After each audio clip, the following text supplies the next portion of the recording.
just a moment. If you think about the time that the Earth has been here, and you go back many more billions of years before the Earth was formed. And it's interesting because in the religious cosmology, when I was growing up, I would go to church. My mother is very devout. And she would say, you know, and in the church they would say that God made the earth in 7 days. And just 6, or he rested or something. I wasn't a very attentive kid in church, you know, but because I was just thinking about the football games around this area. It was really bad.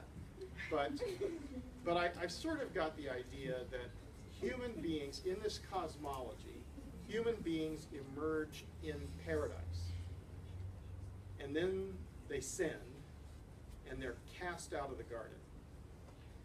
And when I started studying this, because, you know, as someone who does study, it's hard to not notice that there are like dinosaur bones and things all over the place that are suggesting that evolution was happening on the earth. But what I found when I started studying this is that in evolutionary theory, human beings emerge in paradise. Because after a very long period, biological life had processed the earth. And the entire earth was covered with biological life. But if you think about the evolutionary theory, in the beginning, it was a molten rock surrounded by poisonous gases. So something quite seriously changed over evolutionary time. So 4.5, 6, 7 billion years, whatever, then give or take 100 million. Isn't that interesting? The earth was completely transformed. And all the species, imagine, there was a good song when I was young, "We are stardust." Think of it. We are stardust. This earth and everything that's alive on the earth, according to evolutionary theory, has evolved from a single cellular organism. So we are all related to each other. And consider the fact that in your body, uh-oh, have I driven you away? In your body, the cells in your body are not just similar to the cells in life forms that have lived in the past. They're the very same ones. So this has made me extremely philosophical about all these things, and to try to look at a long time frame. And what I've seen is that we can restore large-scale damaged ecosystems if we understand how these processes work. And there's one more thing that we have to do. We have to value them. So at this time, if you look at the existing economic thinking,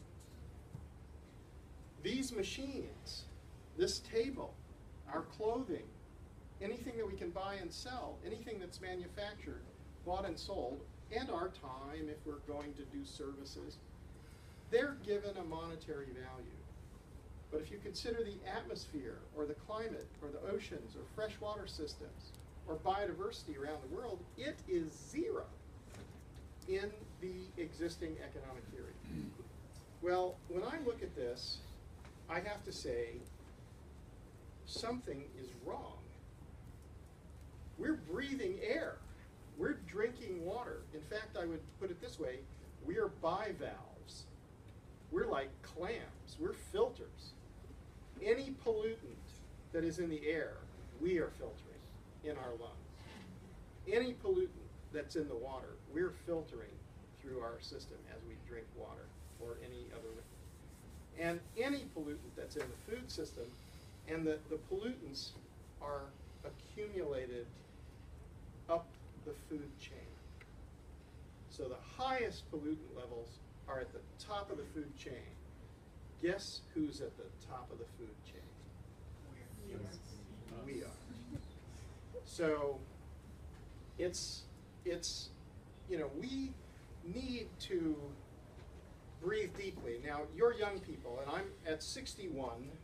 I have a you know, respected age here now, and I can say, and I don't want to make you sad, but we are all going to die. And we need to consider, what does that mean? We're going to die. And that's what all of the religions and all of human aspirations has been about over all of human history. What's going on? Who are we? Why are we here? I was very annoying as a child because I would go up to everyone and I would say, what's the meaning of life? And they would look at me like, are you crazy? You can't talk about that. We're supposed to know what is the meaning of life, somehow, magically. Do you know what's the meaning of life? I mean,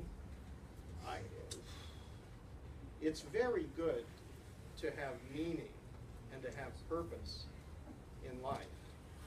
And I see a lot of people who are running about and they say, I've got to go to work. And they're really in a hurry. And I say, well, that's nice. Do you like your work? And they say, no, I hate my work. But I have to go to work. And they think that they have to go to work to do something that they don't like because work to them is to get money. And what I wanted to talk about was what I think is the great work of our time. So if you don't like climate change, and you don't like pollution, and you don't like poverty and disparity and biodiversity loss and health implications from all these pollutants everywhere, then do something about it. Don't take it. Don't accept it. I was a television cameraman, and I never thought I would have anything to do with landscapes around the world.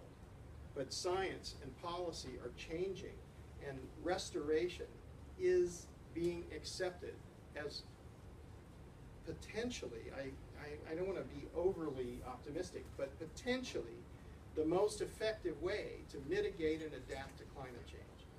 And the best way to employ everybody in meaningful work, and the best way to ensure that the hydrological resources, the waterways, flow, and the best way to ensure that you don't have mudslides and floods and droughts, and that you can feed everybody on the planet, even with billions of people. So if you think you can feed billions of people with industrial agriculture and massively degraded ecosystems, think again. You'll never do it. But you can feed people with functional ecosystems. This is how you do it. This is how soil fertility, we understand what is soil fertility. And you can take sand, you can take completely infertile soils, and you can process them and make fertile soils. And you can rehydrate dehydrated biomes. Tomorrow, if you come to another one, I'll show you what's happening in Portugal. And people are rehydrating dehydrated biomes. Think about the entire Mediterranean, North Africa. Think about the Sahel region below the Sahara in Africa. Think about parts of South America and Central America that have been degraded. Think about the United States. There's an enormous drought now in California. What's going on? Do we know what's going on? I think the restoration of this planet is the great work of our time. This is going to change everything. It's going to change the way we work. And when we go to work, we're going to be happy to go to work, because we're doing something which is meaningful for ourselves, our families, our societies, and the future. We're not going to go to work because we think the idea is to get money to go shopping. And we're not going to solve the problems that we have by going shopping. You will never solve these problems. So you have physical disruptions to ecosystems on every planet. And there are skills, how to infiltrate water, how to monitor all of these things. We know, and I would tell you that the criteria, the determinants for your future are not any of the things that you think they are. They're biodiversity, biomass, and accumulated organic matter. This is what's going to determine the quality of your life for the rest of your lives, and this is going to determine the future for the entire planet. So, I think this is the great work of our time. I think your generation has to do it. Now, some of the people in my generation are doing our best, but I can tell you we're not going to make it. But you have to do this, because civilization is worth saving. And my latest thing is we've been looking at in Jordan, because I got up a couple of weeks ago and I looked at the TV and I just had to turn it off. There are these heavily armed guys and they're cutting people's heads off, and then America and the other countries are coming in and bombing them to the Stone Age, and what used to be beautiful cities are now just rubble. I was appalled, and I didn't want to see it. I didn't want to think about it. And then I thought, oh, but it's happening. If I don't think about it, what am I, how's that going to get any better? I mean, these two polar sides here, they have the same idea. We'll just kill everything and then it'll be dead. And I thought about this and I thought, why is it like this in the Middle East? And I've been to the Middle East. So I've been to Jordan and to Oman and Saudi Arabia and Turkey, and I know the region somewhat. And it's that way because it's massively degraded over historical time. And nobody's changing it, because everybody's saying, well, we have to build industries, we have to get oil, and we have to use as much energy and use it. You don't need that. What you need now is to rehydrate dehydrated biomes. You need a canopy that returns to a high canopy so that you have a microclimate below it, so it keeps the moisture in. You need large amounts of organic matter which will infiltrate every drop of rain and all the mist and all the dew. If you do this, then you will survive. If you don't do this, then the future does not look very bright, because we are at the edge of very, very serious moments where the climate is changing. We're affecting the atmosphere. Human impact is bigger than geological events. This is the Anthropocene, and we're it. And so either we become conscious of these things, and we realize that this is what's important, this is what we have to do. Or what they used to say in church was, the wages of sin are death. So civilization is at threat. And who's going to do anything about it? You want to say something? Good. You've got your stainless steel pot. That will help. Okay. All right. What are you going to do about it?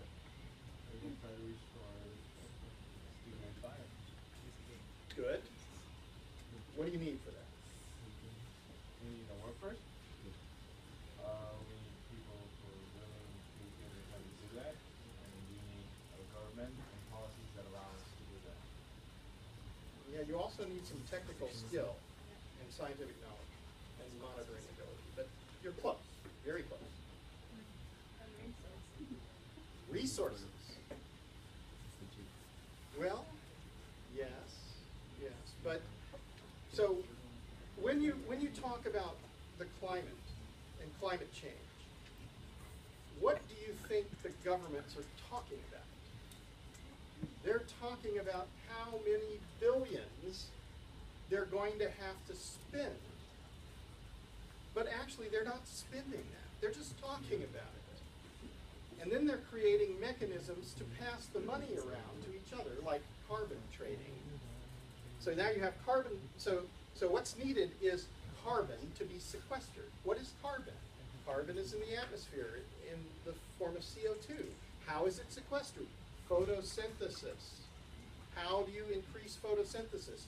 the best way would be to go to these large degraded places and revegetate them completely. Then you'd pull out huge amounts of photosynthesis, and the upside would be enormous because you're starting at almost zero.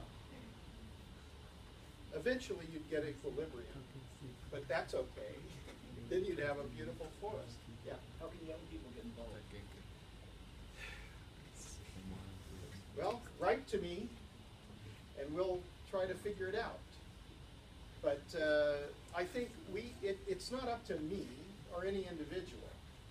So what I've done is I've saw this, and I started to realize this. And I must tell you, I was a journalist. I covered the rise of China from poverty and isolation, the collapse of the Soviet Union, a lot of geopolitical events. But nothing I saw in covering the presidents or the kings or the geopolitical conflicts made me think this is going to change the course of human history. This is going to change the course of human history. Because if we don't do this, it's going to be the end of civilization as we know it. And if we do this, it means that the future is going to be beautiful. And this moment is going to be looked back at and said, that was it. That's when they figured it out. And they changed their behavior and they got a different result. This is the paradigm shift. So you need to understand, you need a paradigm shift. You have to understand what it is. You have to understand what your role is. And when you go to school, why are you studying? What are you doing here? Because your parents told you to, because the school tells you to, because you want to get a good job and get a degree when you get out of here? Well, get ready. You have a different task. Anybody who's alive and well-educated at this time has a task to shift the intention of human society away from corruption, away from disparity, and away from materialism to something which is truly fair and equal and happy. It's a new level in human consciousness. So when we go to work, we ought to be happy. When we see other people, we ought to be happy. Yes? You said like how to fix land that has already been degraded. How to fix like the farmers from degrading? How do you change their agricultural practices? Well, you have to value, so the farmer is working with the land. But we're telling him that only the vegetable or the grain or the animal that he harvests and sells is of value. We have to tell him that the trees and the soil and the water are of greater value. And guess what? We'll pay you for that because it's of greater value. And we'll also pay you for, and thank you very much for the vegetables and the fruit and the meats and the water. But the source is more valuable than the products. And this is not yet reflected. So you have to figure it out. The most famous economists now living don't know how to do this. They have failed to do this. They call pollution an externality. They say, oh yeah, well, we don't calculate that. We just, we can't deal with climate change, so we'll take that out too. And oh, there's like billions of poor people, we'll take that out. So that's not part of the economy either. And well, you get cancer because there's a lot of toxicity. Well, we'll take that out. So if you take all those things out, then, oh, look, we made money. Our company made money. Our country is okay. Well, wait a minute. You said that this is Lincoln. I was telling this is Lincoln High School, right? So Abraham Lincoln was telling a young boy, he said, now if you call a dog's tail a leg, how many legs does that dog have? And the boy said, 5. And Abraham Lincoln said, no, it has 4. Because calling a tail a leg doesn't make it a leg. So calling pollution and climate change and biodiversity loss and poverty and disparity and cancer external to the economy doesn't make it external to the economy. And if you put any one of those into the equation, the economy was underwater since the very first day. It never made any money. And what's happened is, by valuing the derivatives higher than the source, we created a perverse incentive to degrade the ecosystems. And you can fix it. But if you don't flip that switch and make the source of life more valuable than the derivatives, you won't be able to do it. Questions? Yes. So let's say you're a high school student and you want to try to reverse some soil degradation in your backyard. Yes. How do you start? Organic material. Get as much organic material as you can. I like sawdust, leaves, pieces of trees, any kind of food waste. Everything that's organic is get it. People rake their leaves up and then they like want to get rid of them. Get them, get them. Horse shit, get it. Chicken shit, get it. High in nitrogen, super high. But you have to balance that. It's too hot. There's lots and lots of ways, but you once you get the idea, you just study it. It's natural. And it's what we have to do is realize that nature is self-organizing. And it organized a beautiful, beautiful place, and then we emerged. And what did we do? We started destroying it. And now it's 10,000 years, which is just a moment in history, but we're at the point where we're altering the atmosphere and the climate. This is outrageous. So we only exist because of the wonderful earth that we live on. How could we do this? So we have an amazing responsibility to understand this. And then we come to the point, which I think is very important. Why are we conscious? What is it about human beings that's different from other species? What's our special evolutionary niche? We're able to think at a very complex level. Apparently some other species can do this too. There's like a seal will turn over on its back and hit a clam and with a rock and open it up, and it will teach the next generation of seals how to do that. So that's a cultural transmission of knowledge. That's culture. That's education. The seals are not stupid. Porpoises, elephants, gorillas, chimpanzees, these are highly intelligent creatures. If an elephant dies or a chimpanzees die, they mourn.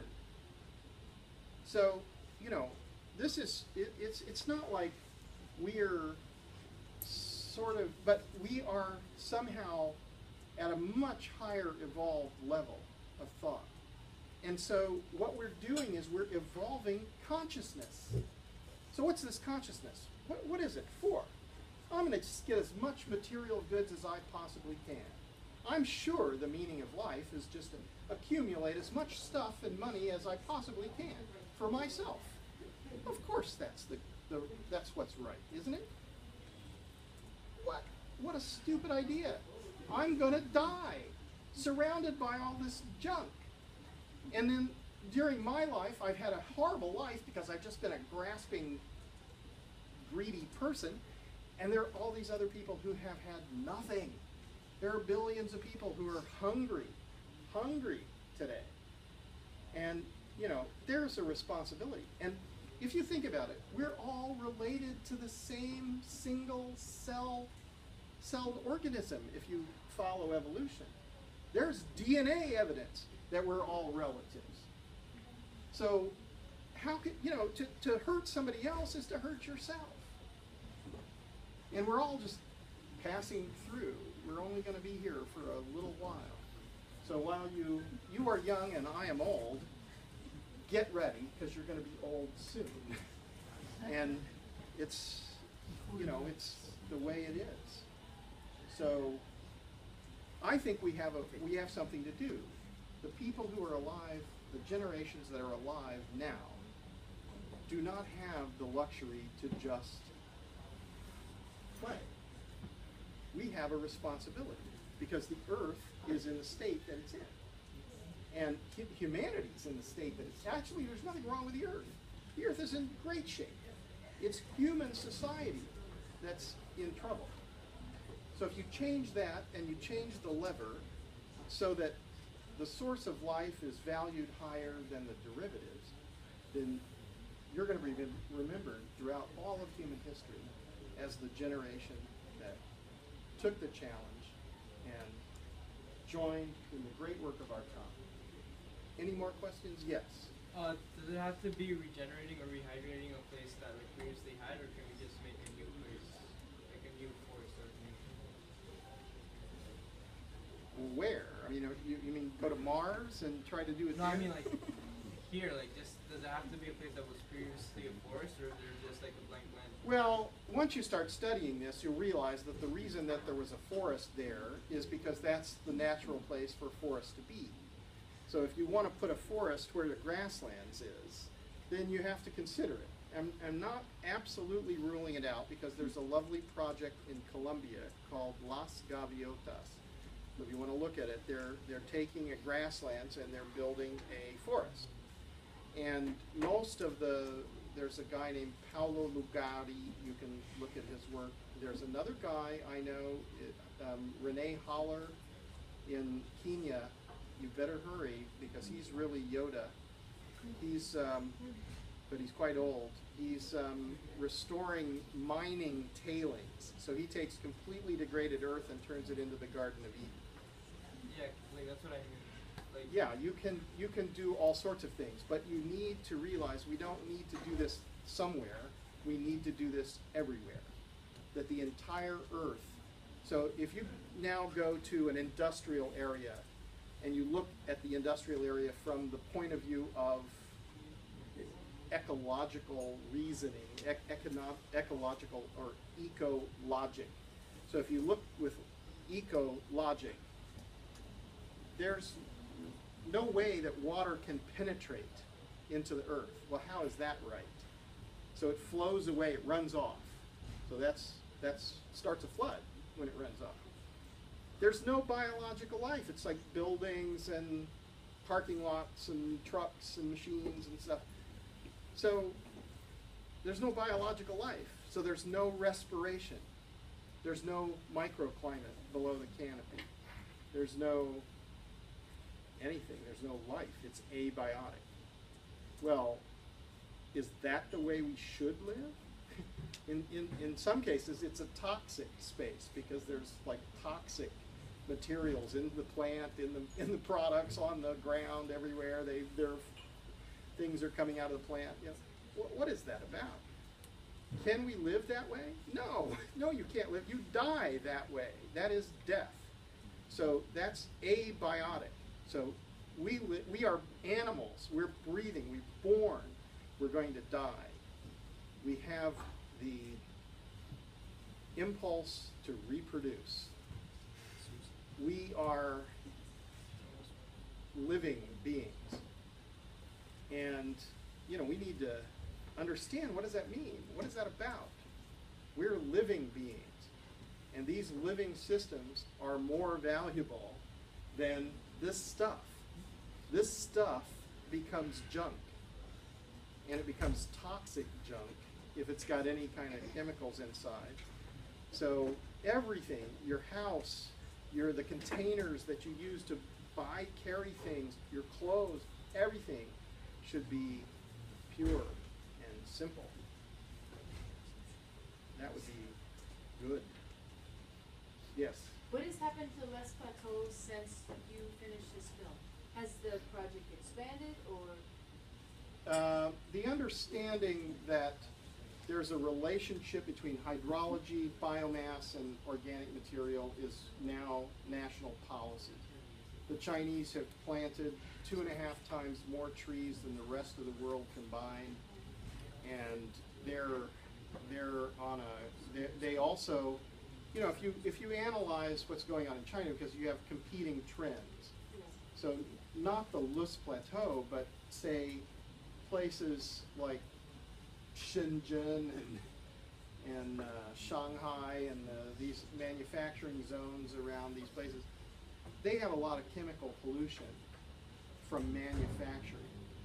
But what are they manufacturing? They're manufacturing all of this stuff, which is sold all over the world. So if you go into a different mindset, you don't have to make all these things. They are now studying with the largest student body in the world, eco-industrialization, eco-urbanization, eco-civilization. They're, you know, and the Chinese plan to survive. They're not planning to die. So they want to figure it out. So they're doing okay. Yes? Do you think the government system in China has made the projects there such a success? I think that they don't have the same type of pressures to be popular. So, you know, it lets them make hard decisions. I mean, they decided they were going to limit people to having one child per family. That has got to be the worst possible thing to convince a population to do. Why would they want to do that? And a one-child policy is a two-child policy in reality. And if you had a two-child policy, it would be a three-child policy in reality, because very few people are, you know, I mean, some people will agree, but a lot of people will not. But anyway, they capped the peak of their population spike. So they, otherwise we'd be in much worse shape. We'd probably be at 9 billion now instead of 7. Yeah. Do you have like a website with instructions or like how to do it? We have several websites, and we have several. My email is johnliu at eemp.org. John Liu. Who wants to share? Put it on the Gen Network. I'm also on the Gen Network, but I very rarely go there. John Liu, JOHNLIU at eemp.org. EEMP stands for Environmental Education Media Project. If you want and you have a USB stick or a hard drive, I have lots of films and lots of materials, and I have just received a fellowship from the Royal Academy of Arts and Sciences in the Netherlands. So I'm also have another site with all my papers and films on there. So. Right.